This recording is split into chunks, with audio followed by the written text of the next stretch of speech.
आज हम करने वाले हैं एनआईवीएस लर्निंग सीरीज का कोर्स 502 का चैप्टर 12 और इसी के साथ जो है हमारी ब्लॉक थर्ड जो है खत्म हो जाएगा।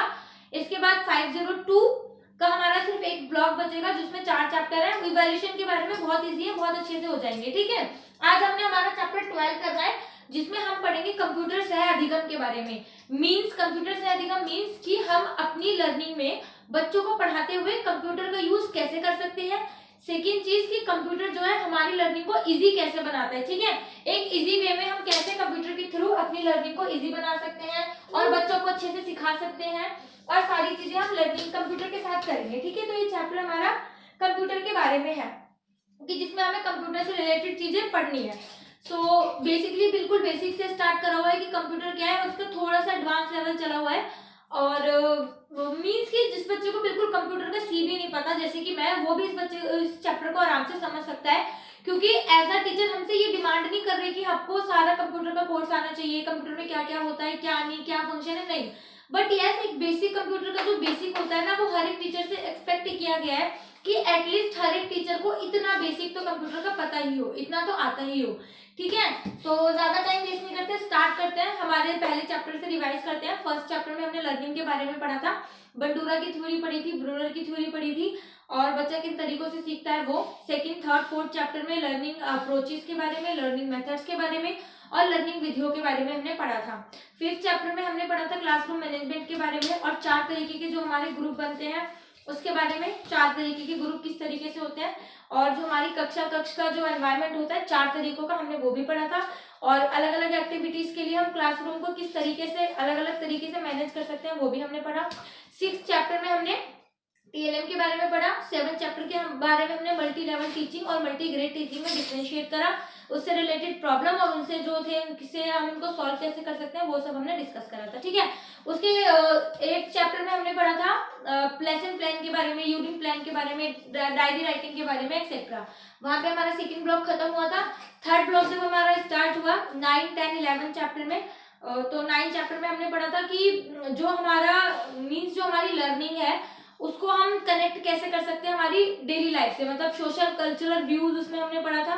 10वें चैप्टर में हमने बहुत सारे बच्चों की एजुकेशन के बारे में पढ़ा था, जिसको हमने 2 पार्ट में करा था। एक वीडियो में हमने पढ़ा था गर्ल्स चाइल्ड के बारे में, गर्ल्स एजुकेशन के बारे में। उसके नेक्स्ट वीडियो में कि विकलांग बच्चों को कैसे पढ़ाएं, जो हमारे फिजिकल चैलेंज बच्चे हैं, जो विजुअल बच्चे हैं, जो ऑडियो विजुअल मतलब जो विजुअल बच्चे हैं, जो मेंटली एम्पावरमेंट से रिलेटेड है या जो हियरिंग एम्पावरमेंट से रिलेटेड बच्चे हैं, उनको कैसे पढ़ाया जाए, और जो हमारी विभिन्न जनजातियों जातियों से बच्चे आते हैं SC ST कैटेगरी के, उनको कैसे पढ़ाया जाए। सो वो चीजें हमने उसमें डिस्कस करी थी। 11th चैप्टर में हमने पढ़ा था ICT के बारे में, इंफॉर्मेशन एंड कम्युनिकेशन टेक्नोलॉजी का यूज करके कैसे हम अपनी लर्निंग को जो है वो इजी बना सकते हैं और कर सकते हैं, वो सारी चीजें हमने डिस्कस करी थी। अब इस 12th चैप्टर में, जो कि हमारी ब्लॉक थर्ड का लास्ट चैप्टर होने वाला है, इसमें हम पढ़ेंगे कंप्यूटर से अधिगम कि कंप्यूटर के साथ हमने क्या पढ़ना है, कैसे करना है। ये चैप्टर थोड़ा सा मीन्स जो है इसमें समझने वाली चीज है, ज्यादा नहीं, बट ये थोड़ी सी अगर आप अंडरस्टैंडिंग यहाँ पे दोगे तो चैप्टर आपको आसानी से समझ में आ जाएगा। ज्यादा कुछ इसमें है नहीं, तो हमने इसमें स्टार्ट करते हैं। इसलिए मैंने पहले के चैप्टर जल्दी जल्दी रिवाइज करा दिए ताकि हम इसके लिए ज्यादा टाइम निकाल पाए, ज्यादा फोकस करें, क्योंकि वीडियो बड़ी बन जाती है तो किसी को भी पढ़ने में मजा नहीं आता। सो फर्स्ट है हमारा कंप्यूटर। कंप्यूटर क्या है, तो देखो जब भी हम बचपन से सीखते आ रहे हैं जो भी है, क्या होता है, कंप्यूटर इज इलेक्ट्रॉनिक मशीन, है ना, सभी कहते हैं कंप्यूटर इज इलेक्ट्रॉनिक मशीन। तो यस, यहाँ पे इस किताब की भी पहली लाइन यही है, computer is electronic machine. Computer क्या है, कंप्यूटर एक इलेक्ट्रॉनिक मशीन है जो हमारे जो काम है सारे उसको करने में हमारी हेल्प करती है, इजी करती है। मीन्स हमारे लिए स्टोरेज का काम आसान करती है, मीन्स हमारे लिए जो सारी चीजें होती हैं वो सारा काम हमारे लिए जो कंप्यूटर है वो आसान कर देती है, और इसकी हेल्प से हम बहुत सारी चीजें बहुत जल्दी जल्दी कर सकते हैं। ठीक है, इसको डिटेल में समझने के लिए कंप्यूटर होता क्या है, ठीक है, हम इसके फंक्शन समझते हैं कि फंक्शंस क्या होते हैं। फंक्शन मीन्स काम। कंप्यूटर जो है, कंप्यूटर की मशीन या जो कंप्यूटर है वो काम क्या क्या करती है। पहले तो इसके काम है इनपुट। पहला क्या है, इनपुट। इनपुट मीन्स कि कुछ भी जो काम हमें कंप्यूटर से कराना होता है या कंप्यूटर जो भी काम करती है उसमें क्या करते हैं, हम पहले उसको इन करते हैं, कंप्यूटर के अंदर इनपुट करते हैं। मीन्स कंप्यूटर के अंदर हम वो काम डालते हैं। ठीक है, मीन्स कि कंप्यूटर का काम क्या होता है कि जब भी हमें कंप्यूटर को कोई काम देना है तो उसकी चीज हम पहले इन करेंगे, मतलब कंप्यूटर के अंदर डालेंगे। तो वो कंप्यूटर का काम क्या है कि जो भी डेटा जो भी चीज हम उसके अंदर डाल रहे हैं वो उसको आराम से ग्रहण कर लेगा, ठीक है, यानी उसको बोलते हैं इनपुट। तो ये उसका काम क्या है, इनपुट मीन्स कि उस डाटा को, उस इंफॉर्मेशन को, उस डॉक्यूमेंट को लेना, जो भी हम चाह रहे हैं उससे, जो भी हम एक्सपेक्ट कर रहे हैं उस चीज को लेना।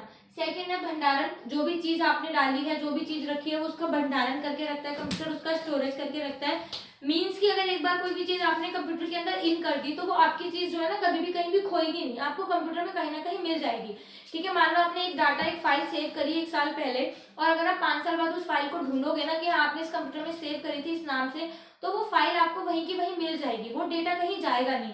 क्यों? क्योंकि कंप्यूटर का काम ये भंडारण, उसका भंडारण करके रखता है, ठीक है, उसको सहेज करके रखता है, भंडारण करके रखना।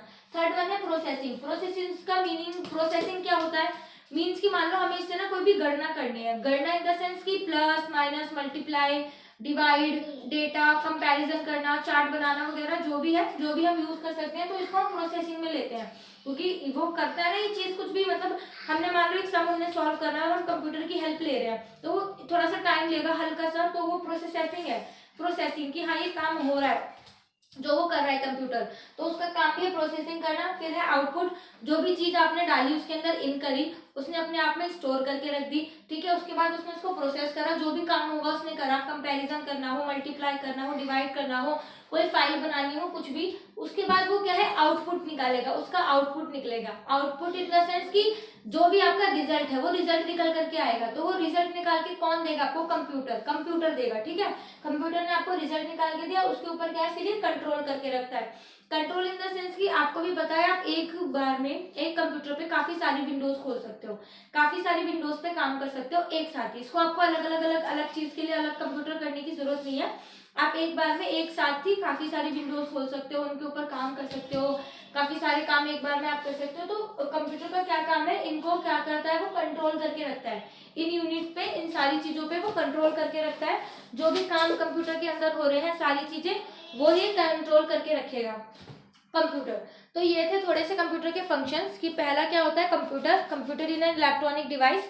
इसके बाद कंप्यूटर के बहुत सारे फंक्शन हैं जो जिन पे कंप्यूटर जो है काम करता है, इनपुट, भंडारण, प्रोसेसिंग, आउटपुट और कंट्रोल। देखो इसके अलावा भी कंप्यूटर के बहुत सारे काम हैं, काफी सारी चीजें हैं कंप्यूटर के बारे में जो डिस्कस होती हैं या होनी चाहिए, बट हमारे जो इस बुक में सिर्फ इतना ही है, मीन्स ये 5 काम ही इसको बताए गए, तो मैंने वो 5 के 5 काम लिखे हैं। और ऐसा भी नहीं है कि आपकी बुक में ना इनके बारे में बहुत बड़ी बड़ी थ्योरी हो, पूरा पूरा पेज हो एक एक काम के बारे में, नहीं, उन्होंने जस्ट इनको 2 से 3 लाइन में इसको डिस्क्राइब करके खत्म करा हुआ है। तो ऐसा नहीं है कि आपको अगर मान लो कंप्यूटर आ रहा है तो आप सोचो कि आप कहीं और से पहले कंप्यूटर का चैप्टर पढ़ो या पूरा इसको कवर करो, नहीं, उसकी जरूरत नहीं होगी, क्योंकि इन्होंने बस 3 से 4 लाइन में इसको डिस्क्राइब करके खत्म कराया हुआ है। तो ये 5 ही फंक्शन बुक में बताए हुए हैं, इनपुट, भंडारण, प्रोसेसिंग, आउटपुट और कंट्रोल, ठीक है। फिर नेक्स्ट है कि अब देखो कंप्यूटर है, कंप्यूटर एक छोटी मोटी चीज तो है नहीं, है ना, कंप्यूटर एक छोटी मोटी चीज तो है नहीं, कंप्यूटर में जो है बहुत सारी चीजें हमारी लगती है, मीन्स कंप्यूटर में एक मशीन तो होती नहीं है, एक मतलब कंप्यूटर एक मशीन है, बट ऐसा नहीं है ना कि कंप्यूटर सिर्फ कंप्यूटर है, बहुत सारे पार्ट्स को मिला करके जो है हमारा कंप्यूटर बनता है। जैसे कि आपने बहुत सारे पार्ट्स देखे होंगे, कंप्यूटर है, कंप्यूटर के साथ माउस होता है, कीबोर्ड होता है, मॉनिटर होता है, सीपीयू होता है, तो यूपीएस होता है, तो बहुत सारी चीजें हैं जिससे मिला के हमारे कंप्यूटर बनता है। तो अभी जो पर्टिकुलर हम उन पार्ट्स के बारे में या हम उन पर्टिकुलर चीज के बारे में नहीं पढ़ने वाले हैं कि मॉनिटर क्या है, सीपीयू क्या है, नहीं, हम उन यूनिट्स के बारे में पढ़ने वाले हैं जो कंप्यूटर के अंदर काम करती हैं, ठीक है, जो कंप्यूटर के अंदर जो वर्किंग इकाइयां होती है ना, जो वर्किंग इकाइयां हैं जो उसके अंदर काम करती हैं, एक कंप्यूटर के अंदर जो सारी चीजें होती हैं काम करती हैं, उनके बारे में पढ़ने वाले हैं, ठीक है। तो फर्स्ट इसकी कार्यात्मक इकाई क्या दी हुई है आपको, अर्थमेटिक लॉजिकल यूनिट यानी कि ALU, हिंदी में भी यही लिखा हुआ था, बस हिंदी में लिखा था arithmetic logical unit, algorithm logical इकाई या अर्थमेटिक लॉजिकल यूनिट क्या होती है, ALU।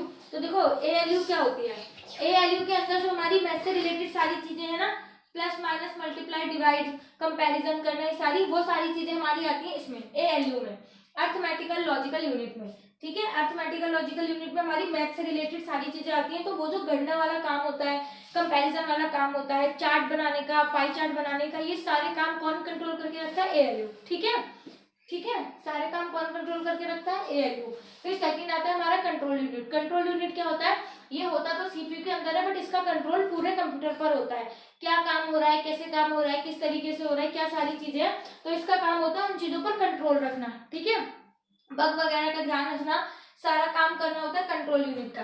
नेक्स्ट है हमारा central processing unit. Central processing unit mean CPU. ये तो आपको पता ही होगा, इसको ब्रेन ऑफ द कंप्यूटर बोला जाता है, क्योंकि ये सारी जो इकाइयां होती है ना सीपीयू के अंदर ही होती हैं। एएलयू भी, सीयू भी सीपीयू के अंदर ही होती है, इसलिए सीपीयू को क्या बोला जाता है, ब्रेन ऑफ द कंप्यूटर। की कंप्यूटर का दिमाग कौन है, सीपीयू। क्योंकि सारा जो दिमाग से रिलेटेड या दिमाग वाला जो भी कुछ भी है वो सारा काम है हमारा कहाँ पे होता है, सेंट्रल प्रोसेसिंग यूनिट में, सीपीयू में। तो ये कुछ इकाइयां हैं जो कंप्यूटर में काम करती हैं। तो 3 इकाइयों के नाम आपको याद रखने हैं, ये काम करने वाली इकाई है कंप्यूटर की, ठीक है। Arithmetical logical unit, control unit और सेंट्रल प्रोसेसिंग यूनिट, ठीक है। इसके बाद नेक्स्ट हमारी आती है कि कंप्यूटर के मुख्य भाग क्या होते हैं, ठीक है। कंप्यूटर के मुख्य भाग क्या होते हैं, तो सबसे पहले अगर आप जाओगे तो कंप्यूटर के भागों को इन्होंने 2 पार्ट में डिवाइड करा हुआ है, हार्डवेयर और सॉफ्टवेयर। वो मैंने यहाँ पे लिखा नहीं है क्योंकि आप लोग नाम से इसको आराम से इजीली समझ सकते हो, इतना ज्यादा कुछ टफ नहीं है। 2 पार्ट में इन्होंने बोला हुआ है, हार्डवेयर और सॉफ्टवेयर। तो हार्डवेयर क्या होते हैं, हार्डवेयर वो कंप्यूटर के पार्ट्स होते हैं जिन्हें हम देख सकते हैं, जिन्हें हम टच कर सकते हैं, जिन्हें हम छू सकते हैं, जिन्हें हम महसूस कर सकते हैं सामने से। मीन्स आप ये समझ लो जिन्हें हम टच कर सकते हैं, वो हमारा हार्डवेयर हो गया, ठीक है। जैसे monitor, CPU, keyboard, CPU, mouse, ये सारी चीजें हमारी किसमें आएंगी, हार्डवेयर में। और सॉफ्टवेयर की चीज क्या होती है, जो कंप्यूटर के अंदर काम चलता है, जो कंप्यूटर के अंदर चीजें हो रही हैं, ठीक है, वो सॉफ्टवेयर है। क्योंकि हम उसे सिर्फ देख सकते हैं, हम उसे छू नहीं सकते, तो वो क्या हो जाएगा, सॉफ्टवेयर में। तो इसको बस इन्होंने एक लाइन में डिस्क्राइब कर दिया, दैट्स इट। इसके बाद इन्होंने कंप्यूटर के मुख्य भाग को 4 पार्ट में डिवाइड करा है। एक तो इन्होंने इस आधार पे करा कि सॉफ्टवेयर और हार्डवेयर, और अगला इन्होंने किसके हिसाब से करा कि कंप्यूटर के मुख्य भाग क्या होते हैं, 4 तरीके के होते हैं। जो कंप्यूटर के पार्ट है ना, उसको फिर उन्होंने 4 पार्ट में डिवाइड करा हुआ है। अब कंप्यूटर में ये जो भी कैसे भी होते होंगे, बट यहाँ पे हम बात कर रहे हैं एनआईओएस के अकॉर्डिंग, जो एनआईओएस की बुक में दिया हुआ है। तो कंप्यूटर के मुख्य भाग क्या इन्होंने बोले हुए हैं, फर्स्ट तो है हमारा इनपुट डिवाइसेस, ठीक है। ये रहा इनपुट डिवाइसेस। इनपुट डिवाइसेस का मतलब वही है, ये वो वाले पार्ट्स हैं कि जिनके थ्रू हम जो है कंप्यूटर में कोई भी चीज इन कर सकते हैं, मतलब कोई भी चीज कंप्यूटर में डाल सकते हैं। बाहर है जो हमारे पास चीज, वो हम उसको अंदर लेके जा सकते हैं, तो वो होता है हमारा कीबोर्ड और माउस, ठीक है। इनपुट डिवाइसेस से मतलब ये है कि हमारी जो सूचनाएं हैं, हमारा जो आंकड़ा है, जो हमारे पास चीजें हैं कुछ भी, और उसको हमको कहाँ डालना है, उसको हमें कंप्यूटर के अंदर ले जाना है, तो हम किसकी सहायता से डालेंगे, इनपुट डिवाइसेस की सहायता से। तो इसके एग्जाम्पल क्या है, कीबोर्ड और माउस, ठीक है, कीबोर्ड और माउस इसके एग्जाम्पल है। फिर है हमारा सीपीयू, ठीक है, सेंट्रल प्रोसेसिंग यूनिट, इसका काम हम पढ़ भी चुके हैं। इसके अंदर 3 तरीके की आती है हमारी चीजें। एक तो स्टोरेज डिवाइसेस, खैर अलग ही पॉइंट है इसमें दे रखा है, आप ये रखोगी कंट्रोल यूनिट और एएलयू, ठीक है। अर्थमेटिकल लॉजिकल यूनिट और कंट्रोल यूनिट को मिलाकर ही हमारा सीपीयू बनता है, सेंट्रल प्रोसेसिंग यूनिट। तो सेंट्रल प्रोसेसिंग यूनिट के लिए जो कंट्रोल यूनिट होता है, सारे कंट्रोल वाले काम होते हैं, वो भी सीपीयू करेगा, और अर्थमेटिक से related plus minus multiply divide, वो सारे काम भी हमारे सीपीयू में करता है। तो ये इसके मुख्य भाग है, मतलब कुछ मुख्य पार्ट है। देखो सीपीयू एक अलग इसका पार्ट है कंप्यूटर का, बट इसमें एक अलग मुख्य भाग बांटा हुआ है, क्योंकि मुख्य भाग है सीपीयू, क्योंकि सीपीयू ही दिमाग है कंप्यूटर का। इसके बिना तो हम फिर सोच भी नहीं सकते ना कि किसी तरीके का कोई काम होगा या कुछ भी होगा। फिर नेक्स्ट है हमारा स्टोरेज डिवाइसेस। स्टोरेज डिवाइसेस भी 2 तरीके के होते हैं, एक तो हम बोलते हैं इनको प्राइमरी डिवाइसेस, एक होता है सेकेंडरी डिवाइसेस। सेकेंडरी डिवाइसेस एक में क्या होता है कि एक में जो है हमारी मेमोरी परमानेंटली हमेशा के लिए सेव हो जाती है, और एक में टेम्परेरी रूप से, कि एक में थोड़े टाइम बाद टेम्परेरी होती है, वो अपने आप ही थोड़े टाइम बाद डिलीट हो जाती है या हट जाती है, उसको हम टेम्परेरी डिवाइस, टेम्परेरी स्टोरेज बोलते हैं। बट अभी क्या है, हमारे जो स्टोरेज डिवाइसेस होते हैं, वो बता रखा है हमको रैम और रोम, ठीक है। जो स्टोरेज डिवाइसेस हैं कंप्यूटर में कौन कौन से होते हैं, रैम और रोम। तो रैम की फुल फॉर्म आपको पता होगी, रैंडम एक्सेस मेमोरी, और रोम की रीड ओनली मेमोरी, ठीक है। ये 2 तरीके की मेमोरी होती हैं जो मोस्टली हर जगह हर कंप्यूटर में पाई जाती हैं, सबको मिलती हैं, और ये पता भी होती है सबको कि हाँ ये जो है कंप्यूटर का पार्ट है, ये कंप्यूटर की स्टोरेज डिवाइसेस है। तो कौन कौन सी है ये, रैम और रोम, रैंडम एक्सेस मेमोरी और रीड ओनली मेमोरी, ठीक है। जिसको इनकी फुल फॉर्म नहीं पता वो आप लोग लिख सकते हो, रैंडम एक्सेस मेमोरी और रीड ओनली मेमोरी। लास्ट है हमारा आउटपुट डिवाइसेस। तो ये डिवाइसेस वो होते हैं जो कि हमने सारा काम करा है कंप्यूटर पे, हमने सारी काम कर ली, तो फिर वो जो है उसका आउटकम दिखाते हैं, मीन्स कुछ ना कुछ हमें रिजल्ट प्रदान करते हैं। जो भी हमने काम करा है, जो भी कुछ भी चीज हमने करी है, जो वो जो डिवाइसेस है हमें क्या करते हैं, सामने से उसका आउटपुट प्रदान करते हैं, और सामने से हमें वो चीज दिखाते हैं, हमारा रिजल्ट निकालते हैं। जैसे कि मॉनिटर क्या है, एक आउटपुट डिवाइस का एग्जाम्पल है। क्यों, क्योंकि जैसे कि हम कुछ भी काम कर रहे हैं, ठीक है, जो भी कंप्यूटर के अंदर हो रहा है, तो वो जो है मॉनिटर जो है हमें काम दिखा रहा है, वो जो स्क्रीन है मॉनिटर की, ठीक है, वो हमें जो है वो काम दिखा रही है कि हम क्या काम कर रहे हैं, तो वो क्या है, आउटपुट डिवाइस। फिर जैसे कि प्रिंटर, प्रिंटर में हमने कुछ काम करा, प्रिंट करके निकाला, तो वो जो प्रिंट है, प्रिंटर हमको प्रिंट दे रहा है उस चीज का, ठीक है, प्रिंट निकाल करके वो लाया है उसका, तो ये क्या होगा, ये होगा हमारा आउटपुट डिवाइस, ठीक है। तो कंप्यूटर के 4 मुख्य पार्ट्स होते हैं, आपको याद हो गया होगा, इनपुट डिवाइस, सीपीयू, स्टोरेज और आउटपुट, ठीक है। अभी तक हमने जितना पढ़ा है इसको थोड़ा सा रिवाइज कर लेते हैं, क्योंकि मे बी कुछ बच्चे जो होंगे इससे यूज टू होंगे, काफी सारों को काफी सारी बातें पता होंगी, बट कुछ बच्चे ऐसे होंगे मे बी जो फर्स्ट टाइम पढ़ रहे हैं, एकदम से दिमाग में ना बैठे। तो सबसे पहले हमने पढ़ा कंप्यूटर। कंप्यूटर क्या है, कंप्यूटर के जो थे, कंप्यूटर के जो फंक्शंस हैं, हमने वो फंक्शंस पढ़े। तो पहला फंक्शन क्या था, इनपुट, ठीक है, पहले कुछ भी चीज हम इन करते हैं, इनपुट। फिर सेकंड है वो उसका भंडारण करता है, फिर उसको प्रोसेस करता है, प्रोसेसिंग के बाद हमने पढ़ा आउटपुट और फिर कंट्रोल, ठीक है। इनपुट, भंडारण, प्रोसेसिंग, आउटपुट और कंट्रोल, ये कंप्यूटर के काम है। इसके बाद हमने उसमें पढ़ा कि जो कंप्यूटर के मुख्य कार्यात्मक इकाइयां क्या है, कि मतलब कंप्यूटर के क्या क्या काम है, कंप्यूटर किन किन क्या क्या काम करता है, मतलब कंप्यूटर के अंदर मेन काम करने वाली इकाइयां क्या है। तो उसमें हमने पढ़ा arithmetical and logical unit, ALU के बारे में पढ़ा। फिर सेकंड हमने पढ़ा कंट्रोल यूनिट के बारे में, कंट्रोल यूनिट क्या काम करती है। और थर्ड हमने पढ़ा सीपीयू के बारे में, सेंट्रल प्रोसेसिंग यूनिट के बारे में पढ़ा, जिसको कंप्यूटर का दिमाग भी बोलते हैं। वो सारी चीजें हमने पढ़ी। इसके बाद हमने पढ़ा कि जो कंप्यूटर के मुख्य भागों को कितने पार्ट में बांटा गया है। तो पहले तो 2 पार्ट पढ़े हमने कि हार्डवेयर और सॉफ्टवेयर में बांटा गया है। फिर इसके बाद 4 मुख्य पार्ट में बांटा हुआ है, जो हर किताब में डिस्क्राइब होता है, जो मेनली बड़े लेवल पर इसको हम मानते हैं। हार्डवेयर सॉफ्टवेयर इतना ज्यादा नहीं चलता जितना हम इन वालों को मानते हैं, जो मतलब ये डिवाइसेज है। क्योंकि हम बच्चों से पूछते हैं ना, पेपर में भी अगर हमें क्वेश्चन बनाना होता है तो हम बच्चों को यही क्वेश्चन देते हैं कि 2 इनपुट डिवाइस के बारे में बताओ या 2 आउटपुट डिवाइस को ड्रॉ करो, आउटपुट डिवाइस, इनपुट डिवाइस, ठीक है। तो ये क्या थे, हमारा पहला फर्स्ट था इनपुट डिवाइस, सेकंड था हमारा सीपीयू, थर्ड था हमारा स्टोरेज डिवाइस और फोर्थ था हमारा आउटपुट डिवाइस, ठीक है। तो आई होप इतना तो अभी हमने जितना पढ़ा है उतना आपको समझ में आ गया होगा। इसके बाद हम पढ़ते हैं कि और हमें क्या दिया हुआ है, नेक्स्ट हमें दिया हुआ है कंप्यूटर के प्रकार, कि कंप्यूटर कितने प्रकार के होते हैं। तो इस एनआईओएस की बुक के अकॉर्डिंग जो है हमारे कंप्यूटर के प्रकार को 4 भागों में बांटा गया है, ठीक है। 4 प्रकार के इन्होंने कंप्यूटर बताए गए हैं कि किस तरीके के कंप्यूटर है। देखो, हम कंप्यूटर का डिवीजन ना इससे भी ज्यादा बड़े लेवल पर सब कुछ कर सकते हैं, सब कुछ है। और आपने जब कंप्यूटर प्रिपेयर करा होगा केवीएस के लिए या किसी भी पेपर के लिए, तो आपने और भी सारी चीजें पढ़ी होंगी, ठीक है। लेकिन इस बुक में, एनआईओएस की बुक में, हमें सिर्फ 4 प्रकार के बारे में पढ़ना है कंप्यूटर के, कि कंप्यूटर के 4 प्रकार होते हैं। तो फर्स्ट हम पढ़ते हैं माइक्रो कंप्यूटर। माइक्रो कंप्यूटर नाम ही माइक्रो है, बट ये जो कंप्यूटर है वो साइज में सबसे बड़े होते हैं। इसका हम एग्जांपल ले सकते हैं हमारा पीसी, यानी कि पर्सनल कंप्यूटर। तो माइक्रो कंप्यूटर से दिमाग में आपको फ्रेम बन जानी चाहिए, जो हमारे घर में कंप्यूटर होते हैं, जो हमारे स्कूल में कंप्यूटर लगे होते हैं, वो पर्सनल कंप्यूटर का एग्जांपल है। मीन्स कि जो माइक्रो कंप्यूटर होते हैं वो इतने ही बड़े होते हैं। इसमें 8 बिट्स तक का कुछ मतलब लिखा हुआ था कि 8 बिट्स तक की स्टोरेज होती है, उसके अकॉर्डिंग इसके अकॉर्डिंग सारी चीजें कर सकते हैं। तो बट ये क्या है, ये सबसे ज्यादा यूज किए जाने वाले कंप्यूटर है, क्योंकि आपको पता है हर एक घर में जहाँ पे भी आपको कंप्यूटर मिलेगा, पर्सनल कंप्यूटर जो होगा, ठीक है, वो यही होगा। और माइक्रो कंप्यूटर के साथ क्या होता है, ये जो है अन्य की तुलना में इनमें स्टोरेज क्षमता कम होती है, ठीक है, अन्य की तुलना में स्टोरेज क्षमता कम होती है। बट अगर इनमें स्टोरेज कम है, आप देखते हो ना आपका फोन कितनी जीबी का है, कितने रैम है, कितनी रोम है, जो भी आप देखते हो कितनी जीबी का फोन है, कितने रैम का फोन है, कितना डाटा मिल रहा है, 160, 162, 32 जीबी, 128 जीबी, कुछ समथिंग आप ऐसे चेक करते हो। तो वही सेम चीज किनके साथ है, कंप्यूटरों के साथ भी है। तो ये जो माइक्रो कंप्यूटर होते हैं सबसे ज्यादा यूज करे जाते हैं सबसे ज्यादा लेवल पर, बट हाँ इनमें स्टोरेज क्षमता जो है कम होती है और ये अन्य कंप्यूटर की तुलना में थोड़ा सा स्लो काम करते हैं, धीरे, इनमें जो प्रोसेसिंग का काम है धीरे होता है। और अन्य की तुलना में जो फैसिलिटीज अन्य कंप्यूटर में मिलती है ना, वो इन कंप्यूटर में फैसिलिटीज नहीं पाई जाती, ठीक है, इन कंप्यूटर में वो नहीं होती।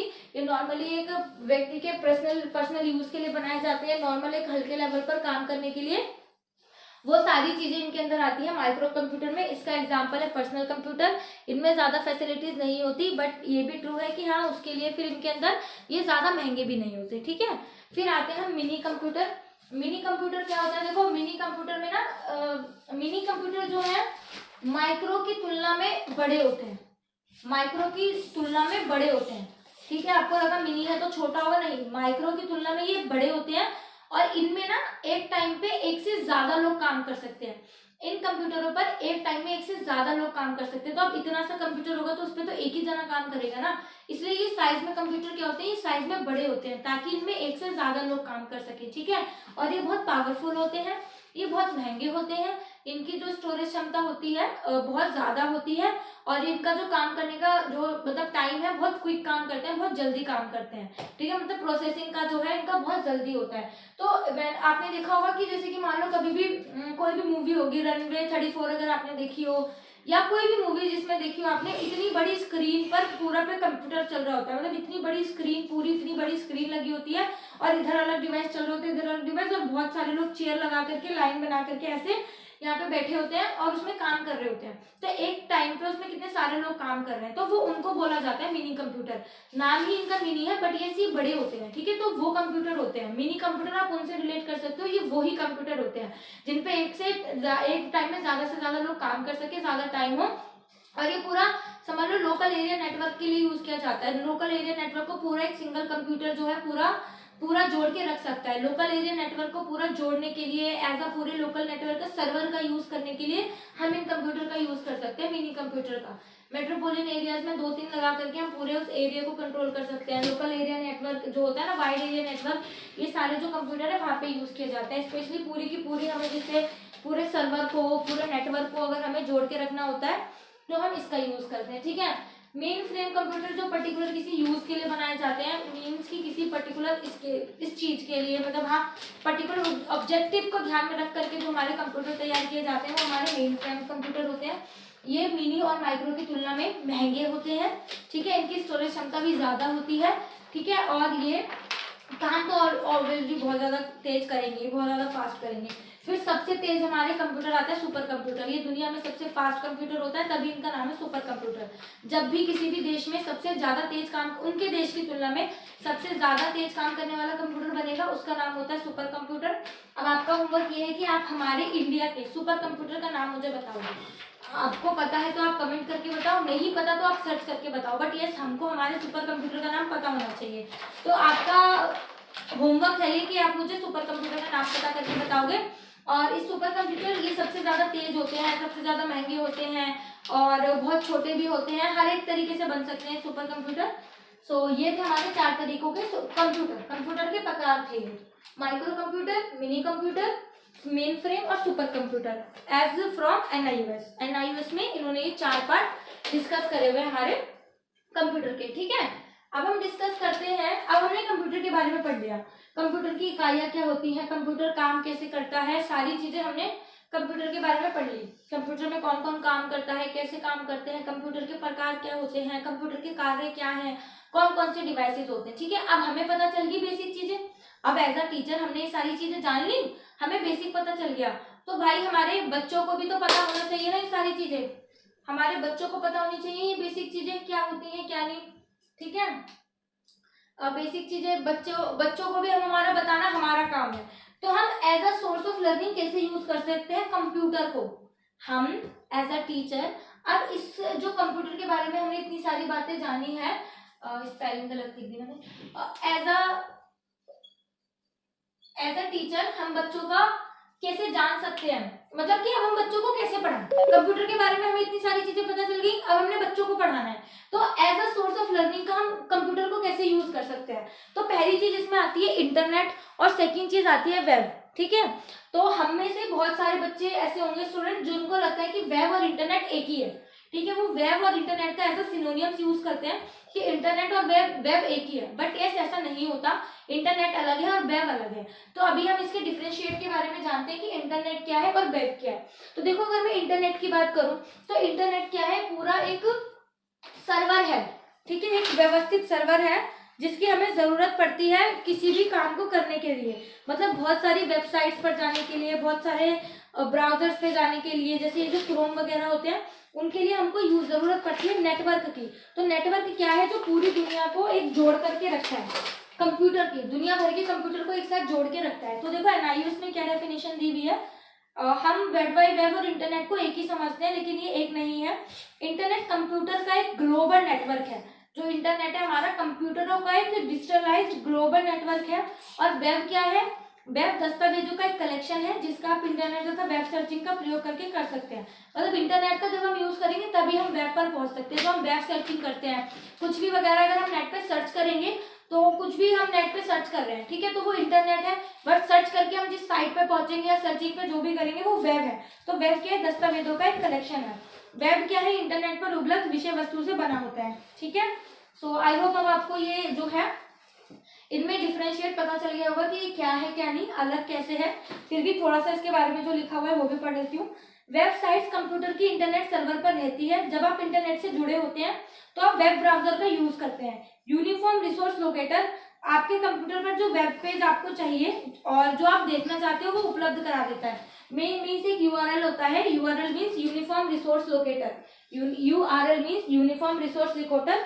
ये होता है अगर हम इंटरनेट पर जाते हैं और हम कुछ भी सर्च करते हैं, जो भी चीज हमें चाहिए, ठीक है, जो भी चीज हम सर्च करते हैं तो ये क्या करता है, जो भी पेज हम कंप्यूटर पे जो भी पेज हमको चाहिए, जो भी हम देखना चाहते हैं, हम जो टाइप करते हैं, तो किसी हाइपर लिंक पर आप क्लिक करते हैं तो कंप्यूटर आपको बताता है कि सर्वर को कनेक्ट करने के लिए ट्राई करना है और आपको कौन सा पेज चाहिए। मतलब वो पेज जो खोल करके लाता है वो पूरा वेब इंटरनेट पे हम जाते हैं, कुछ भी सर्च करते हैं, हम एनआईओ सर्च करेंगे ऊपर, तो एनआईओ की ऐसा नहीं है ना बहुत सारे पेज निकल करके बहुत सारे ऐसा होता है, ऐसा नहीं है कि एक ही पेज निकल के आता है, बहुत सारे पेज निकल करके आते हैं। तो वो क्या है? वेब। वेब क्या है? दस्तावेजों का एक समूह है। तो आप किस पे सर्च कर रहे हो? इंटरनेट पर, और जो आपके सामने सारी वेबसाइट्स और जो सब खुल करके आ रही है वो क्या है? वेब है। तो वेब जो है इंटरनेट का भी एक जाल होता है जो ये सारी चीजें से जुड़ी होती हैं, ठीक है। तो अब हम बच्चों को कैसे यूज करवा सकते हैं कंप्यूटर का? देखो, ना तो बच्चे एक्सपर्ट है ना तो हम एक्सपर्ट है, हमें भी इतना नहीं आता ना, इतनी बेसिक चीजें हमें भी नॉलेज नहीं है।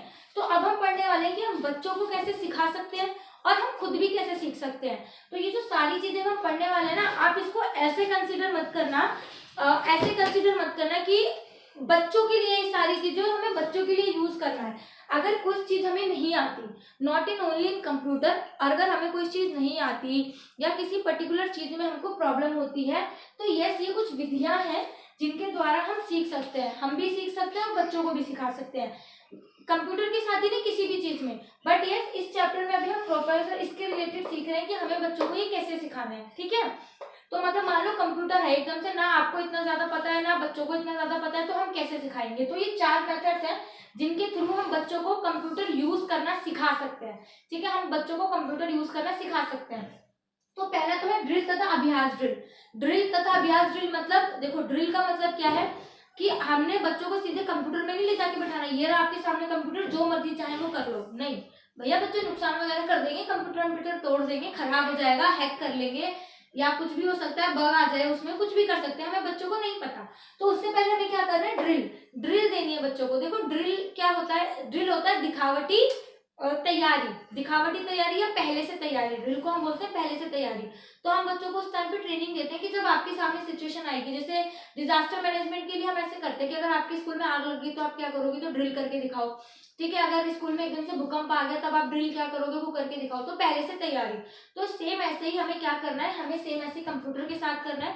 हम बच्चों को पहले से ही कंप्यूटर रूम में ले जाके नहीं बिठाएंगे, हम पहले बच्चों को सिखाएंगे कि भाई देखो कंप्यूटर को कैसे कैसे यूज करना है, हम सारी चीजें बच्चों को बताएंगे, ऐसे यूज करो, वैसे यूज करो, आपको ऐसे ऑन करना है, फिर आपको ऐसे ऑफ करना है, फिर आपको ऐसे पढ़ना है, फिर सारी चीजें करनी है। तो वो आप किसमें करोगे? ड्रिल में, ठीक है। फिर उसके बाद जब सारी चीजें आपने बच्चों को बता दी, ड्रिल करवा दी, मतलब मॉक, एक तरह से मॉक टेस्ट था कि आपने बच्चों को ओरली बता दिया ऐसे ऐसे ऐसे सारी चीजें आपको करनी है, ठीक है।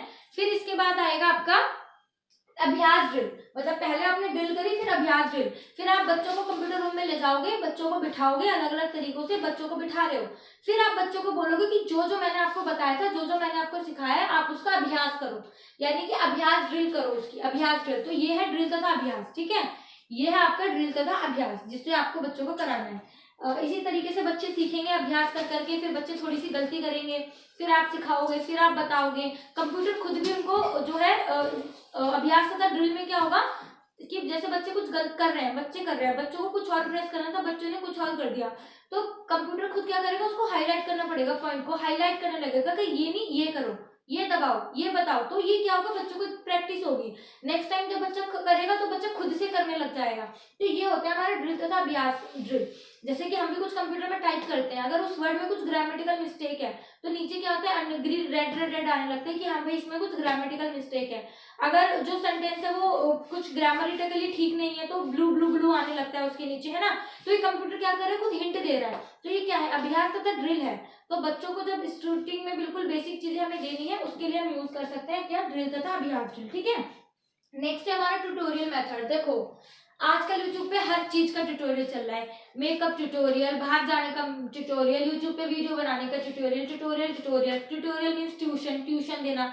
तो ट्यूटोरियल मेथड क्या होता है, पहले बच्चों को बैठ के सारा सिखा दो, एक बार में बता दो, ट्यूटोरियल दे दो। मीन्स जो बच्चों को करना है ना आप उनको पहले से ही सिखा दो। आप यूट्यूब पे उनको वीडियो दिखा दो कि आपको ऐसे ऐसे सीखना है, या खुद से आप ट्यूटोरियल क्लास में ले जाओ, आप सारे बच्चे खड़े हैं, आप बैठो, उनको ट्यूटोरियल देके दिखाओ कि ऐसे करना है, ऐसे करना है, ऐसे करना है, ऐसे करना है। ऐसे करके आपको क्या करना है, कंप्यूटर का यूज करना है, चलाना है, धीरे धीरे सीखेंगे, धीरे धीरे हम और आगे बढ़ेंगे। ऐसे करके हमको सारी चीजें बच्चों को सिखानी है ट्यूटोरियल मेथड के थ्रू। ठीक है, तो इसको हम बोलते हैं ट्यूटोरियल मेथड। तो इसमें आप सेम यही करोगे कि बच्चों के साथ ले गए, आप उनको बिठा दिया और आपने सारे बच्चों को बता दिया कि इस तरीके से आपको करना है और ऐसे आपको करना है। तो यही है ट्यूटोरियल मेथड, कि पहले बच्चे सामने से खुद से देखेंगे कि उनको क्या करना है, उन्हें करना क्या है, उसके बाद फिर बच्चे खुद करेंगे। तो इसी को बोलते हैं ट्यूटोरियल मेथड। नेक्स्ट है हमारा सिमुलेशन। सिमुलेशन मीन्स कि बच्चों को वो सिचुएशन क्रिएट कर दी जाए या सिचुएशन करके दे दो कि जिसमें बच्चे यूज करें। फिर वही है, जहाँ पे बच्चे गलती कर रहे हैं उनको बार बार गलती पे टोका जाए, उनको बोला जाए कि नहीं इसको ठीक करो, इसको ऐसे करो, इसको वेट करो, मतलब सिमुलेट करो अपने आप को सिचुएशन के अकॉर्डिंग। मतलब बच्चों को हमें इस लायक बताना है कि वो सिचुएशन के अकॉर्डिंग खुद को और खुद के बिहेवियर को सिमुलेट कर पाए, सिमुलेशन में जा पाए। ये सिमुलेशन मेथड है। ठीक है, कि उसके अकॉर्डिंग जाना, सिचुएशन के अकॉर्डिंग खुद को करना। ठीक है, मैं आपको ये पढ़ के बताती हूँ कि सिमुलेशन मेथड में क्या दिया हुआ है। कंप्यूटर द्वारा बनाए गए सिमुलेशन मॉडल या प्रक्रियाओं की नकल होते हैं। सिमुलेशन जीवंत परिस्थितियों जैसी परिस्थितियां प्रयुक्त करते हैं, मतलब जैसी भी परिस्थितियां सिचुएशन बनाते हैं ताकि हम लोग अनुभव से सीख सके तथा गलत विकल्प चुनने के परिणामों के रूप में बिना कष्ट सहे विपत्तियों का सामना करना सीख सके। यही होता है सिमुलेशन। ठीक है, जैसे कि इसमें काफी सारे प्रोसेस होते हैं। सिमुलेशन गणित, सामाजिक विज्ञान के लिए ज्यादा उपयुक्त होता है। फिर मॉडलिंग क्या होता है, मॉडलिंग में तो आपको पता है कि एक मॉडल बना दिया जाता है और उसका हमें अनुकरण करना होता है या उसको हमें फॉलो करना होता है। तो मॉडलिंग में किसी प्राकृतिक परिस्थिति या मानव निर्मित तंत्र जैसी वस्तु बनाई जाती है, उसका अनुकूलन किया जाता है और फिर उस मॉडल का चयन करना होता है। और उस चयन के बाद हमें क्या करना है, विभिन्न संबंधों का पता लगाकर पूर्ण बनाना। मीन्स कि इतना ज्यादा वैसी लैंग्वेज में दिया हुआ है इसमें क्या है, इसमें नकल करनी है। कोई भी मॉडल आप पेश कर दो, कोई भी मॉडल बना दो, उसकी हमको नकल करनी है। ठीक है, जिस तरीके से मान लो कंप्यूटर काम कर रहा है, आप एक पूरा गेम के थ्रू, पीपीटी के थ्रू बना के दे दो सब कुछ, तो जैसे जैसे वो करेंगे बच्चों को उसको अनुकरण करना है, बच्चों को उसको सेम टू सेम करना है। तो यही होता है हमारा मॉडलिंग। ये तो मॉडलिंग बिहेवियर हम पहले भी पढ़ चुके हैं। तो ऑपरेशन अनुसंधान में जो नकल होती है वो कंप्यूटर का मॉडल होता है। ऑपरेशन अनुसंधान में जो नकल होती है वो सिमुलेटेड वास्तविकता का कंप्यूटर मॉडल होता है। पीसी पर उड़ान सिमुलेटर उड़ान के किसी पक्ष का कंप्यूटर मॉडल होता है। स्क्रीन पर कंट्रोल दिखाता है और बच्चे उसे देखते हैं कि उनको क्या क्या करना है, कैसे कैसे